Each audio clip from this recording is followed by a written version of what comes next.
2036 में नेपालले world cup जित्ने रे हैन उहाँलाई चिन्छौ नेपालको प्लेयर हो त्यो वर्ल्ड कप खेलेको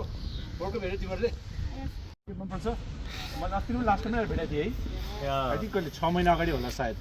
अस्ति अब आज खेल्ने रे ठिक छ म ब्याटिङ गर्छु एकछिन मात्र हैन अनि अब अरु त के भनौँ अब यहाँ राजु सर हुनुहुन्छ अब सुभाष सर उहाँलाई चिन्छौ नेपालको प्लेयर हो त्यो वर्ल्ड कप खेलेको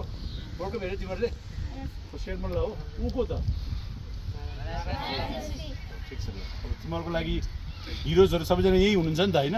त्यसले गर्दा अब पछि अब 2-3 वर्षपछि हामी यता हुन्छ नि त्यसपछि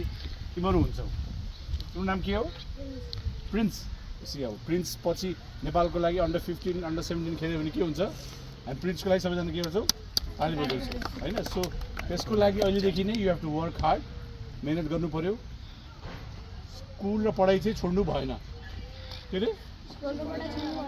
है म लास्ट टाइममा जहाँ पनि जान्छु त्यही भन्छु आफ्नो पढाइलाई चाहिँ सँगसँगै लिएर जाउँ अल द बेस्ट सबै कुरा छ अब नयाँ बलिङ मेसिन पनि आछ हैन त त्यसले गर्दा राम्रो गर शुभकामना we wish you all the best and फ्युचरमा अब शेर दाई नारायण दाईहरू जस्तै राजु दाईहरू जस्तै तिमीहरूको पनि अब पालि आउँदैछ हैन के हो नेपाल टिममा पढ्न कसो इच्छा छ म त पाउँदिनँ मेरो सबैको इच्छा छ नि त हैन सो त्यो ड्रिम लिएर अगाडि बढ्नुपर्छ हैन सुभाष सरले अब 2036 मा नेपालले वर्ल्ड कप जित्ने रे हैन अब खेल्ने त को तिम्रो नै हो हैन त्यसैले गर्दाखेरि सो अल द बेस्ट राम्रो गर शुभकामना है त अब एकछिन ब्याटिङ गर्छु हुन्छ